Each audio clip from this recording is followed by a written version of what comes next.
दोस्तों, जेनजी की बगावत की कहानी में अब एक नया चैप्टर जुड़ा है, मेडागास्कर का। मेडागास्कर एक छोटा सा आइलैंड नेशन है अफ्रीका के ईस्टर्न कोस्ट पर, लेकिन अभी पिछले कुछ दिनों से ये दुनिया भर की हेडलाइंस बना रहा है। रीजन है एक मैसिव जेनजी लेड प्रोटेस्ट जो 25 सितंबर को स्टार्ट हुआ था और सिर्फ 4-5 दिनों में पूरा देश हिल गया।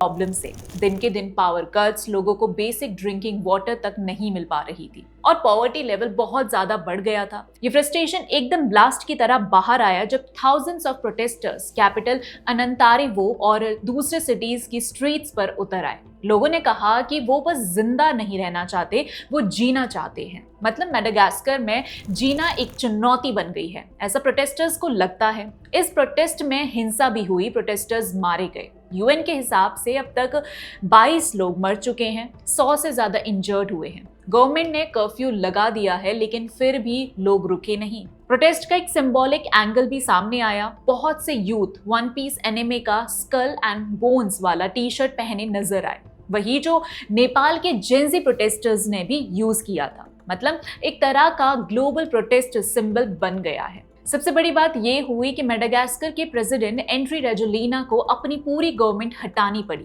प्राइम मिनिस्टर क्रिश्चियन नात्से और उसकी कैबिनेट को उन्होंने डिसमिस कर दिया। लेकिन आयरनी ये है कि प्रोटेस्टर्स डिमांड कर रहे थे कि रेजोलिना खुद रिजाइन करे, पर उन्होंने क्लियर कह दिया कि वो नहीं जाएंगे। अभी इंटरिम बेसिस पर पुरानी कैबिनेट को कंटिन्यू करने को बोला गया है जब तक नया पीएम और मिनिस्टर्स अपॉइंट नहीं होते।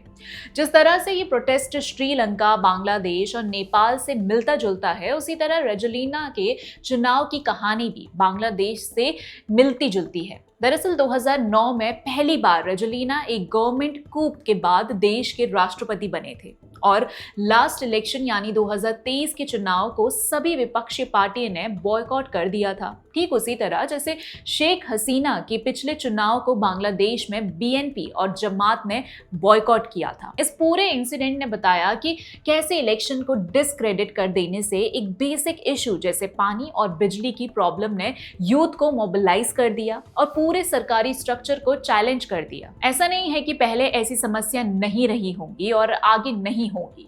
यहाँ अंतर ये आया कि जब मुख्य चुनाव को ही बॉयकॉट करके पॉइंटलेस बना दिया जाए तो उसी दिन से जनता के मन में वो सरकार इलेजिटिमेट दिखने लगती है। मेडागास्कर की सड़कों पर जो नाराजगी दिख रही है वो दुनिया भर में हो रहे रिजीम चेंज मूवमेंट के पैटर्न पर ही दिख रही है। वो आंदोलन जिन्हें दुनिया के अलग अलग पार्ट्स में जेनजी के थ्रू इरप्ट हो रही हैं। खैर, जेनजी हो या मिलेनियल, प्रोटेस्ट करना यूथ का ही काम है। ये हम पिछली वीडियोस में भी डिस्कस कर चुके हैं। लेकिन मेडागास्कर के प्रोटेस्ट को समझने के लिए पहले कुछ सो कॉल्ड जेनजी अपराइजिंग्स देखना जरूरी है। नेपाल का केस ले लीजिए। सितंबर 2025 में वहां prime minister KP Sharma Oli को यूथ लेड प्रोटेस्ट के प्रेशर में रिजाइन करना पड़ा। लेकिन ये प्रोटेस्ट ऑनलाइन ट्रेंड्स, हैशटैग और वायरल वीडियो से ज्यादा कुछ हासिल नहीं कर पाए। नेपाल में कोई क्रांति नहीं आई।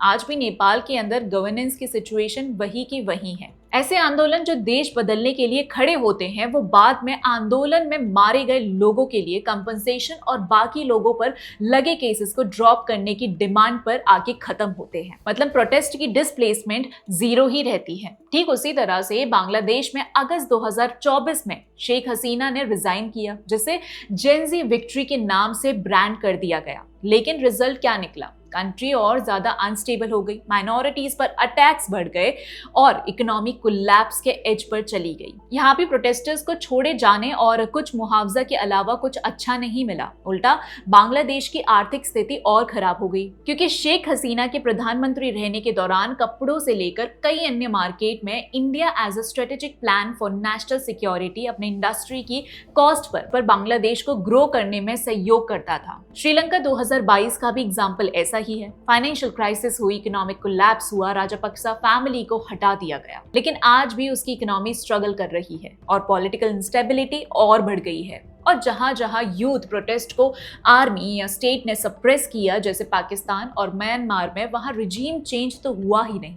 मतलब ये जेंजी मूवमेंट से एक इमोशनल बबल बन जाते हैं जो हेडलाइन तो ग्रैब कर लेते हैं पर लॉन्ग टर्म सोल्यूशन नहीं देते। इसीलिए कहना गलत नहीं होगा कि हर जगह जेंजी प्रोटेस्ट को रेवोल्यूशन बताकर सेल किया जाता है, जबकि असल में आउटकम मोस्टली डिस्ट्रक्शन, इंस्टेबिलिटी और अनसर्टेनिटी होता है। मीडिया आजकल हर प्रोटेस्ट को जेंजी अपराइजिंग्स बोलकर दिखाता है, जैसे सिर्फ नई जनरेशन ही बदलाव ला रही हो, जबकि इसका सिंपल फैक्ट यह है कि किसी भी आंदोलन में सबसे अधिक युवा ही दिखते हैं। इस नरेटिव को और हाइप देती है उनकी social media presence, memes, slogans और लाइव स्ट्रीम्स। हर चीज को यूनिक तरह से प्रेजेंट किया जाता है, लेकिन ग्राउंड रियलिटी कुछ और ही होती है, क्योंकि इन आंदोलन में सिर्फ यंग लोग ही नहीं बल्कि एल्डर सिटीजन्स भी एक्टिवली शामिल होते हैं। यूथ दिखते ज्यादा हैं, इसीलिए मीडिया इसको ओवर सिंप्लीफाई करके बस यूथ ड्रिवन रिवोल्ट बना देती है। ऐसे ही जेंजी का टैग एक ग्लोबल ब्रांड बन गया है जो हर अपराइजिंग को सिर्फ एक पर्टिकुलर एज का होने से जोड़कर बेचता है।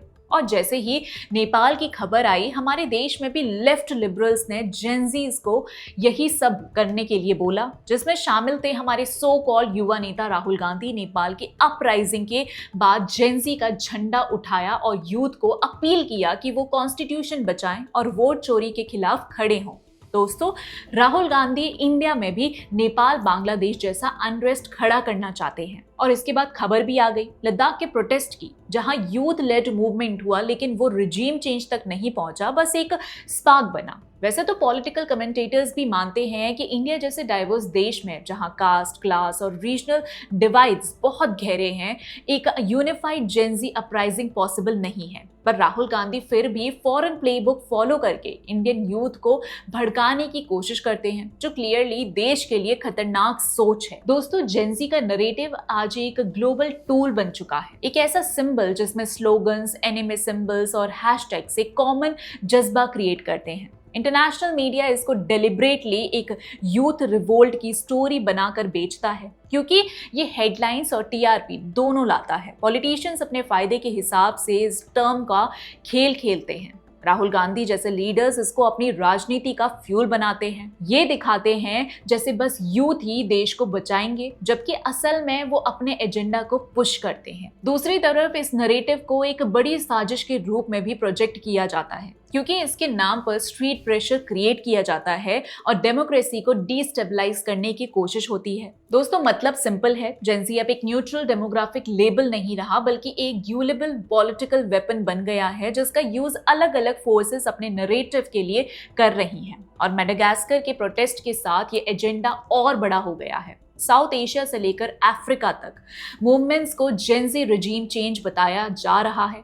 इंडिया में ऐसा कर पाना कुछ नेताओं और आंदोलन जीवियों का एक डिस्टेंट ड्रीम ही है, जो जल्द ही उनका नाइटमेयर भी बन जाएगा। हमारे देश में फुल फ्लेज्ड जेंजी अपराइजिंग नहीं हुआ है और ना हो सकता है, क्योंकि बार बार ऐसे मूवमेंट्स को बहुत स्ट्रेटेजिकली डील किया गया है। लेकिन इस टर्म का बढ़ता हुआ इस्तेमाल एक चीज क्लियर करता है कि एक जनरेशन सेंटिमेंट को ब्रू करके एक पर्टिकुलर एज ग्रुप को फॉल्स एंटाइटलमेंट दिया जा रहा है। इस ग्लोबल टैक्टिक्स को समझना और खत्म करना बहुत जरूरी है, क्योंकि जेंजी इन थ्योरीज को माने या ना माने, देश को कमजोर करने के लिए हेलबेंट पूरा इकोसिस्टम पूरे जी जान से इस खेल में जुटा हुआ है। अब दोस्तों, इस पर आपके क्या विचार हैं, हमें कमेंट सेक्शन में जरूर बताइएगा। और वीडियो पसंद आई हो तो लाइक, शेयर और चैनल को सब्सक्राइब करना मत भूलिए।